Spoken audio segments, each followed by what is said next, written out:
And ho, ho, ho, it's me, Elton Claus, here with Jeff Cole. Nice. We're the Frustrated Rockstars. It's our special Christmas edition. We're doing a Christmas show? It's our Christmas show. We actually are doing Look, we got props. Show. We got our silver Christmas And tree. I'm Elton Claus. Elton Claus. Or Elvis Claus. Okay. Depending on what you like. I got the birds. We're live on MP4 at the Cocktail Cove in Sandy Springs, Georgia with some talk and roll. Thank you so much for joining us. Thank you. Merry Christmas. Merry Christmas. Happy holidays. Happy holidays. I want to say Merry Christmas. Well, yeah, Merry Christmas. You know, Christmas was the original name of Motley Crue. Really? Yeah, Nikki Sixx wanted to call the band Christmas because he wanted it to be something that had automatic advertising. And at least once a year it would come up. Right. And that's what he wanted. And then Mick Mars said, no, we're going to be Motley Crue. Thank God. I like the name Christmas. So for our holiday show, our Christmas show, we're going to talk about Christmas music. Sure, we had to do a Christmas music. Every year. Who didn't see that one coming? Every year, it's the same thing. So-and-so releases a Christmas album, blah, blah, blah. I've just got one thing to say about this whole topic. Then we can just move right on to In the Noise. Well, no, we got things to say about Christmas. I know we do, but I'm saying, but by the way, In the Noise, we're going to talk about this new Beatles song that could be released. And then we'll get to some of your comments, too. But yeah, new Beatles song. All right. You know how it is when you hear cover songs, like you're like, oh, I like the original better. That's how I am with Christmas music, and here's why. I grew up, and my mom played 3 Christmas records every year. Perry Como, Elvis, and Johnny Mathis. Those are the only 3 Christmas albums I heard growing up. Very standard. Very traditional. So to me, those are the original versions. So when I hear Faith Hill or Nelly or someone doing Little Drummer Boy or whatever, I'm like, no, I like the original better. What if it's a better version? Like Little Drummer Boy, Bob Seger's version is way Don't better. like it. Yes, it's you do. not the you original. Do like it.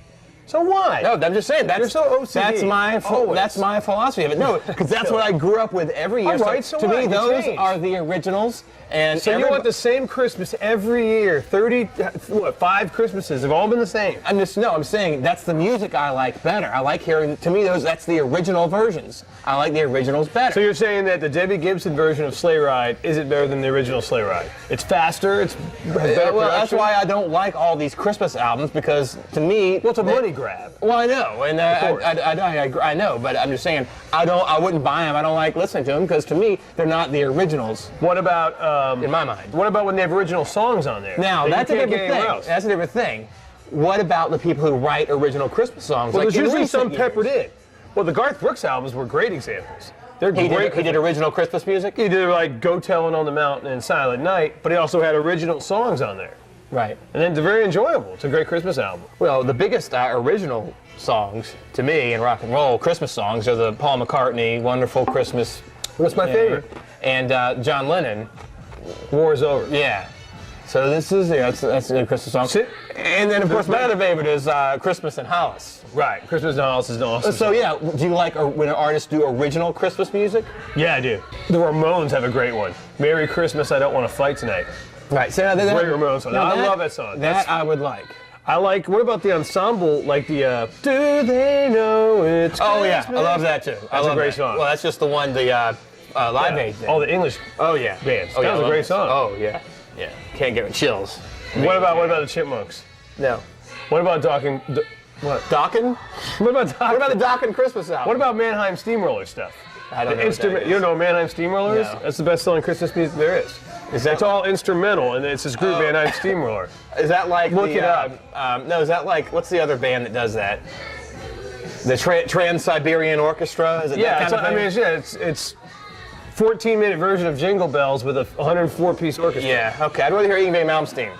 Okay, I'm just saying, it really sells. Mannheim Steamroller, you guys know what I'm talking about, Jeff. But didn't get out much. Yeah, but every year, I mean, how can they release it every year? A whole crop of artists do Christmas albums. I can't believe it. I guess it's easy to record, easy to distribute, and they sell too many copies. Yeah. Reba McEntire's fans are going to buy her Christmas album. Right.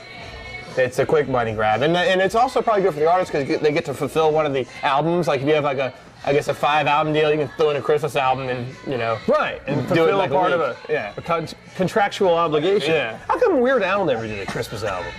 Good question. Yeah.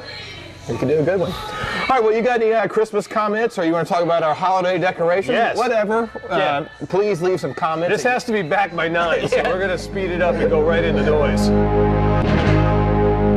Oh, this is very exciting. What's that? The new Beatles song, or new old Beatles song. There's an unreleased Beatle track. Right. Surfacing.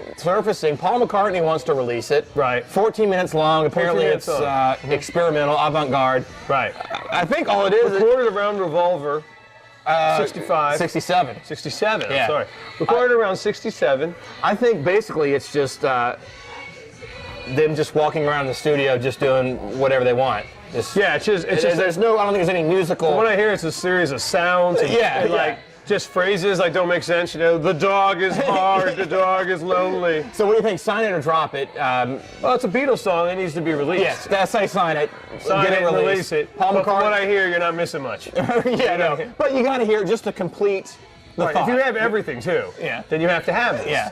And apparently, I guess it's up to Olivia Harrison, Yoko Ono, and Ringo Starr. Paul wants to do it, but he has to get permission. Blah blah blah. Well, he's just the guy that wrote it. well, he did direct it. He just said, just wander around all the stuff and bang it, shout it, play it. That's what Paul said to do in the studio. I'm sure they were having tea time then. Yeah. And they were on something. Oh yeah. That was during the psychedelic era. They were probably just, you know. Well, they were supposed to release. Which is kind of cool to hear them doing that too. If you're a real Beatles fan, Right. to see them in such a rare moment of jocularity and they Paul actually intoxication. Heard he wanted to release it when they did the Beatles anthology, and they released all that unreleased material, but no one else wanted to do it. You know, so the only they left problem it I off. had with that is that song "Real Love" was really a John Lennon solo song.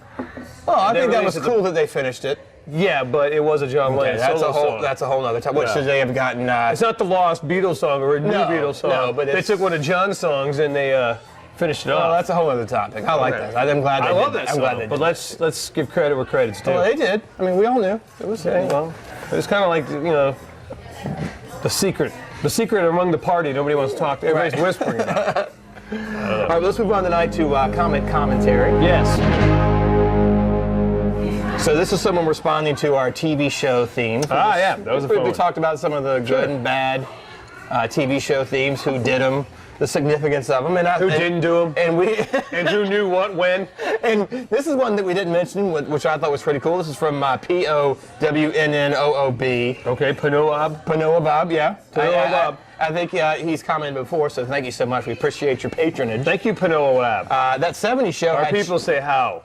That 70s show had Cheap Trick do the theme song, which is pretty cool. I mean, a 70s band. How's that song go? I don't know. I never watched the show. No, I like the show, but I can't think. The kids are all right. Yeah, it was like it Kids are was all kind of right. based on Surrender. Surrender. Yeah. I never thought that was. See, I never knew that. I'm a Cheap Trick fan. Yeah, that's That's Cheap Trick doing that song. Yeah. And that's an original song for the show. TV Yeah. Oh, that's really cool. Yeah, that was good that they did that. I mean, it went along perfectly. That was one of those things, lightning in a And I'm bottle. glad they got to make a little money. Robin Zander. Yes, Rick Nielsen. Benny Carlos. I mean, Bun E. Carlos. Bun. He's got some. Bunny Carlos. Yeah, buns. Yeah, Bunny Carlos. So that's great. I didn't think of that one. There's just so many. We could never cover them all. We'd be here for hours. Yeah. I know you wanted to mention Smithereens did Duckman. Duckman, yes I did. My favorite band personally is the Smithereens, and they did a theme for the short-lived USA Today cartoon Duckman, which is really cool. It's got a Duckman, it's got a real power pop. Power pop. Power pop, favorite. So, you got comments about anything? Please leave them at YouTube or leave us a review in Zune or iTunes, and or email us info@thefrustratedrockstars.com. You can also catch us doing some talk and roll live on Sirius Satellite Radio, Howard 101, Sunday nights at 10 o'clock. In your ears. With the Miserable Men. Yeah. And if you What missed do you think about that? If you missed it, don't worry. We'll throw it up on the YouTube there for you. But it's And great the to hear it iTunes. live because they can call in. Yes, you can call You in. can actually talk to us and ask us questions. You It's can talk fun. to Bob Levy. You never know who's going to stop by. You never know. Colin Quinn was there. Quinn was on. You know? Huh? Don Jameson from That Metal Show. That Metal Show, yeah. He's been on there, so. Yeah, so good times. Great until oldies. then, happy holidays. Yeah, happy Merry holidays. Christmas, Thanks for making and 2008 so great. Yes, For us, make sure to enjoy your music. Yes.